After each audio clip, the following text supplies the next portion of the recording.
Hello everyone, welcome to Subhra's kitchen. আজকের recipe হচ্ছে ডিমের কারি। ভীষণ চটজলদি রেসিপি, খেতেও খুব সুস্বাদু হবে।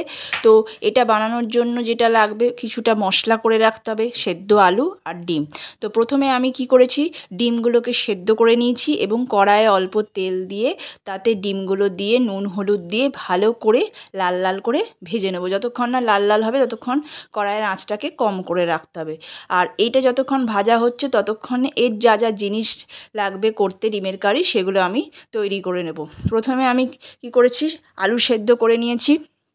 যতটা আপনাদের পরিমাণ লাগবে সেরকম করবেন। আমার পরিমাণ মতো আমি আলু সেদ্ধ করে নিয়েছি আর মশলাটাও মিক্সিতে পেস্ট করে নিয়েছি। তো এতে কি কি মশলা আছে আমি বলে দিচ্ছি। পরিমাণ মতো পেঁয়াজ, রসুন, আদা, লঙ্কা কুচি, এলাচ, একটা এলাচ দিয়েছি, তেজপাতা একটা, আর টমেটো কুচি। এটা দিয়ে আমি ভালো করে পেস্ট করে নিয়েছি। আপনাদের পরিমাণ মতো আপনারা দেবেন।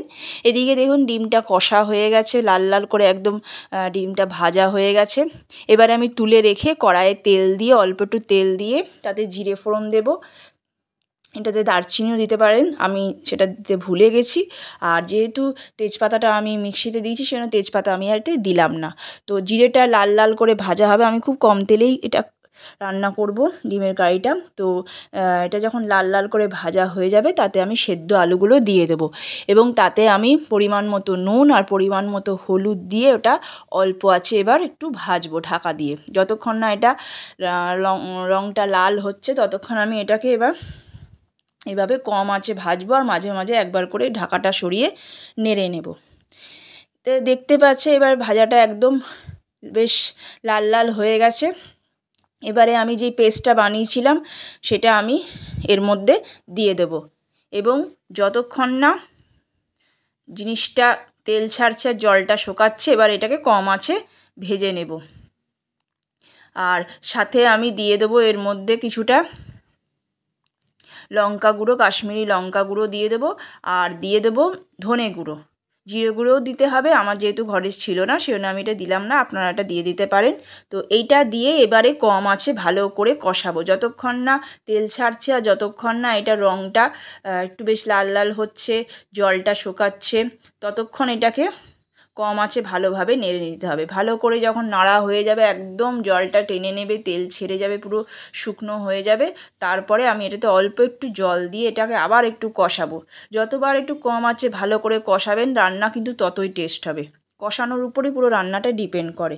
তো এইভাবে কম আঁচে ভালো করে আমি অল্প আঁচ দিয়ে ভালো করে কষতে থাকবো যতক্ষণ না পুরো একদম মশলাটা টেনে নিচ্ছে, একদম শুকিয়ে যাচ্ছে আর তেলটা না ছাড়ছে। তো দেখতেই পাচ্ছেন পুরো একদম মশলাটা টেনে দিয়েছে। এবারে আমি অল্প একটু জল দিয়ে দিলাম, জল দিয়ে আবার এটাকে ভালোভাবে নাড়বো।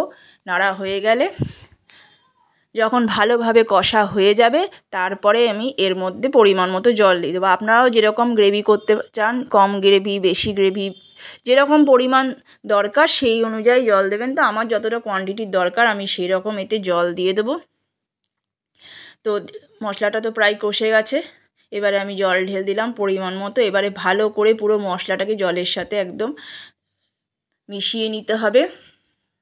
ভালোভাবে মিশিয়ে নেওয়ার পর ঝোলটা যতক্ষণ না ফুটছে ততক্ষণ আমি ডিমটা দেবো না। ভালোভাবে ঝোল যখন একদম ফুটতে লেগে যাবে তখন আমি এর সাথে কি করব, ডিমগুলো দিয়ে দেবো। ডিমগুলো দিয়ে দেওয়ার পর তাহলে আমি কি করব, কম আঁচে ওটাকে ভালো করে ফুটতে দেবো। যেহেতু আলু সেদ্ধ হওয়া আছে সুতরাং বেশিক্ষণ টাইম লাগবে না। শুধুমাত্র একটু যাতে মশলাটা ভালোভাবে আর একটু ঝোলের সাথে মিশে যায়, ডিমের গ্রেভিটার সাথে মিশে যায়, সেই জন্যেই জাস্ট কম করে ওটাকে আমি ঢাকা দিয়ে দেবো এবং কম আঁচে 10 মিনিটের মতো ওটাকে আমি ভালো করে সেদ্ধ করতে দেব। তো এই দেখতে পাচ্ছ ঝোলটা প্রায় ফুটে এসছে। এবারে আমি এর মধ্যে ডিমগুলো ছেড়ে দিলাম এবং ছাড়া হয়ে গেলে এবার আস্তে আস্তে এটাকে কি করব, কম আঁচে 10 মিনিটের মতো ফুটতে দেবো। যখন এই ঝোলটা হয়ে যাবে, লাস্টে আমি কিছুই দেব না।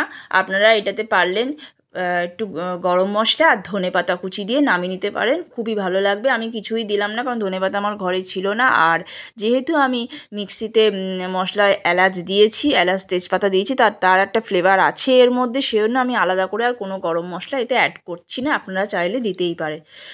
তো দেখতেই পাচ্ছ ঝোলটা একদম কমপ্লিট হয়ে গেছে, খুব সুন্দর। আমার যেরকম পরিমাণ দরকার গ্রেভি আমি সেই রকম অনুযায়ী এটাতে রেখেছি। তো রান্নাটা কমপ্লিট হয়ে গেল। তো আপনাদের কেমন লাগলো রান্নাটা আমাকে একটু বলবেন, ভালো লাগলে লাইক করবেন, আর কেমন লাগলো রেসিপিটা একটু কমেন্ট করে জানাবেন, আর অবশ্যই চ্যানেলটাকে সাবস্ক্রাইব করবেন যাতে পরবর্তী ভিডিওটা আপনারা চটজলদি পেয়ে যান। আর আজকের রেসিপিটা তাহলে এখানেই আমি রান্নাটা শেষ করলাম। দেখা হচ্ছে পরের ভিডিওটা। পাশে থাকবেন, সাথে থাকবেন এবং সাপোর্ট করবেন। অনেক ধন্যবাদ।